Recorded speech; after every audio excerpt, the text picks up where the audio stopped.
देख रहे हैं खुलासा टुडे न्यूज, हर कदम आपके साथ। मध्य प्रदेश कांग्रेस सचिव राकेश यादव ने इंदौर में एक प्रेस वार्ता लेकर एमपीसीए में टेंडर घोटाले के साथ टिकट की ब्लैक मार्केटिंग के आरोप लगाए हैं। यादव का आरोप है कि करोड़ों की टिकट कालाबाजारी के खेल में एमपीसीए के सीईओ रोहित पंडित एवं एमपीसीए के सदस्य प्रसून कमरनीकर इस षड्यंत्र में शामिल है। वहीं केंद्रीय मंत्री सिंधिया की संदिग्ध भूमिका बताई जा रही है। राकेश यादव ने कहा कि एमपीसीए के सूत्रों के अनुसार 4 अक्टूबर को आयोजित भारत वर्सेस दक्षिण अफ्रीका के T20 मैच में टिकटों की कालाबाजारी का असली खेल 3 व्यक्तियों ने मिलकर खेला है।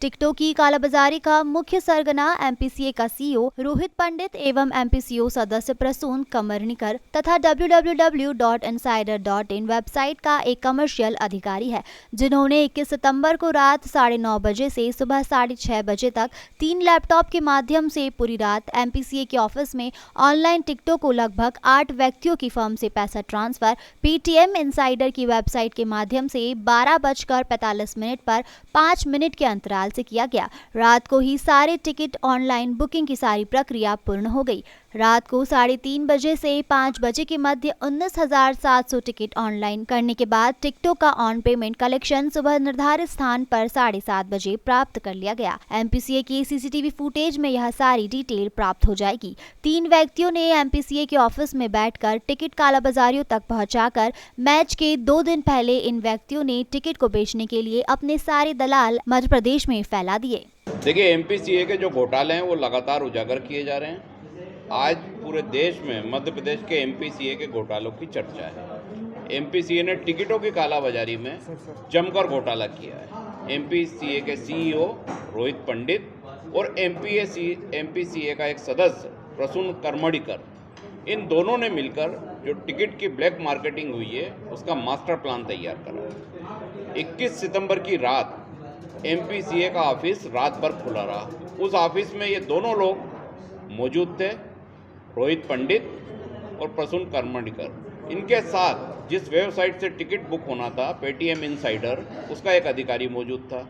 रात में 12 से 3 के बीच 8 कंपनियों के माध्यम से टिकटों का बल्क पैसा ट्रांसफ़र किया गया, टिकट जनरेट किए गए और उसका जो 1 नंबर का पैसा है वो IDBI बैंक के अकाउंट के माध्यम से ट्रांसफ़र किया गया। इसके बाद वो टिकट की सारी प्रक्रिया कंप्लीट करने के बाद सुबह 6:30 बजे इन 8 व्यक्तियों के नुमाइंदों को सारी टिकट की डिटेल सौंपी गई और उसका जो ऑन पेमेंट एमपीसीए के इन लोगों ने कमाया, उदाहरण के तौर पर अगर एक टिकट 5,000 का है और इन 8 ब्लैक करने वाले सरगनाओं को उन्होंने 8,000 में बेचा है तो उसका ऑन पेमेंट सवेरे 6:30 बजे प्राप्त कर लिया। इसके बाद एमपीसीए का ऑफिस बंद हुआ। इससे साबित होता है कि इस भ्रष्टाचार में किस तरीके से सिंधिया जी के नेतृत्व में ये रोहित पंडित भारी भ्रष्टाचार, टिकट की कालाबाजारी इंदौर में किए, इंदौर की जनता को लूटा है। सवाल ये है कि वहाँ सीसीटीवी कैमरे लगे एमपीसीए के। एमपीसीए अगर उसको चेक करेगा तो पता चलेगा कि रात भर ऑफिस क्यों खुला है। अगर एमपीसीए के सीसीटीवी कैमरे उस दिन दुर्भाग्य से बंद थे तो अभय प्रशाल के आईडीए के सीसीटीवी कैमरे में ये आएगा कि रोहित पंडित कितनी बजे ऑफिस गया और कब वहाँ से वापस निकला और कौन कौन से व्यक्ति रात में वहाँ रोहित पंडित से मिलने आए। ये सब बातें इंगित और साबित करती हैं कि एक भारी भ्रष्टाचार एमपीसीए में सिंधिया के नेतृत्व में हो रहा है। सिंधिया साइलेंट हैं, एक शब्द भी बोलना नहीं चाह रहे हैं। उन्होंने इतनी बड़ी सरकार सिर्फ इसलिए गिरा दी थी कि वो ज़मीन पर उतरने वाले थे कि कुछ अध्यापकों के साथ अन्याय हो रहा है।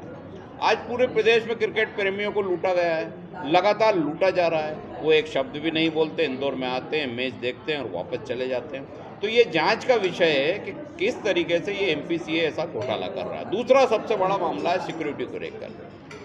रोहित पंडित ने पिछले 2011 से लेके 2022 तक सिक्योरिटी में एक बहुत बड़ा घोटाला किया है, इसलिए उसकी इसमें भूमिका है, उसको इसलिए महत्व दिया गया है। वो मात्र एमपीसीए सदस्य रात भर सीईओ के साथ बैठ के उस कार्यालय में क्या कर रहा था, इसका जवाब एमपीसीए को देना चाहिए, इसका जवाब ज्योतिरादित्य सिंधिया को देना चाहिए। खेल दिन में होता है, रात में कौन सा खेल हो रहा था? ये उनको जांच करना चाहिए। दूसरा, बैंक अकाउंट की डिटेल की जांच करना चाहिए कि कैसे रात में पैसा ट्रांजैक्ट हुआ, कैसे ये टिकट जनरेट हुए और कैसे वेबसाइट लॉन्च होने के पहले सारे टिकट दे दिए गए। उसके बाद जो उन्होंने बात करी कि विंडो से हम टिकट देंगे, और विंडो के टिकट भी जो राजनीतिक लोग इसमें MPCA में शामिल है उनको दे दिए गए। उन्होंने अपने नीचे के लोगों के माध्यम से वो टिकट ब्लैक करे, यानी वो भी अपना घर बार चलाएं, MPCA के सदस्य भी घर बार चलाएं और सिर्फ जनता लूटे। तो ये अब नहीं चलेगा।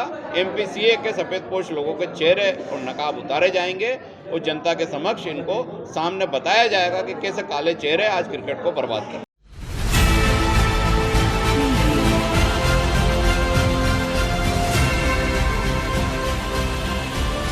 आप देख रहे हैं खुलासा टुडे न्यूज, हर कदम आपके साथ।